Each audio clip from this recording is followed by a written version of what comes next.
Good morning, it's Doug from Vermont Hoyas. It's March 25th, 2017, and welcome to a visit with myself and Hoya calycina Stargazer.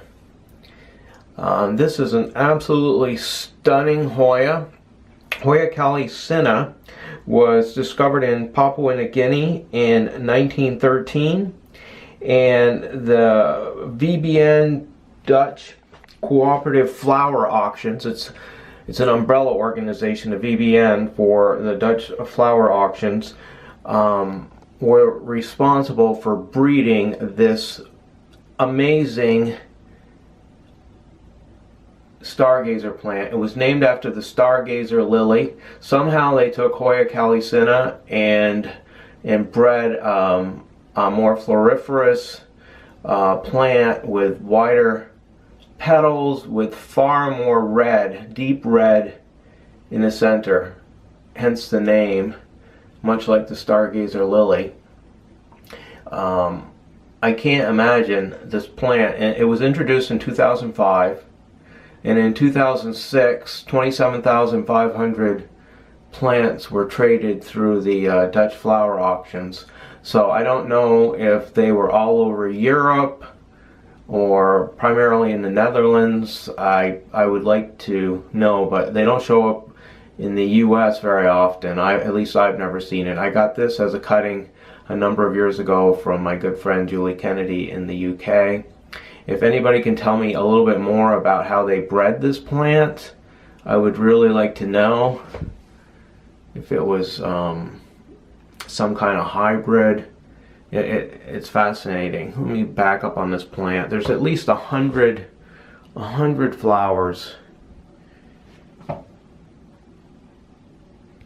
And the scent is completely amazing. I can barely breathe in this small room where I'm trying to shoot this video. It's so overpoweringly sweet. I wish all of you could experience it for yourselves. I'll just spin the plant right around here.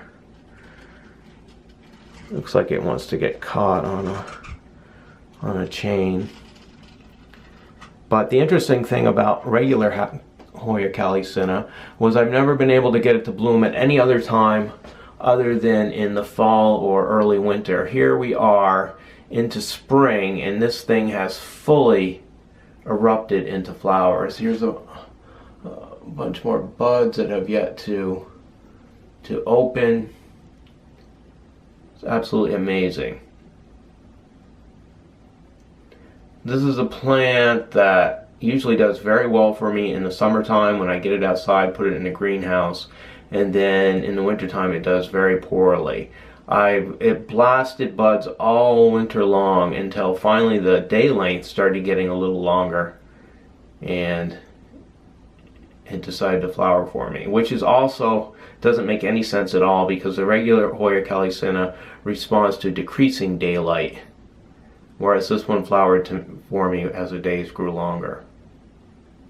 So that's pretty much it. If anyone can tell me more about this plant and how it was developed, I would really love to know. All I can say is that if you can find it, it's one of the most stunning Hoyas in the plant world. And people are always asking me for the Hoyas that have the strongest, most powerful perfumes. Well, I've never encountered one that exceeds the perfume of this plant. Well, that's it, and I'll be back very soon with another great Hoya. Once again, I appreciate you watching, and we'll see you real soon.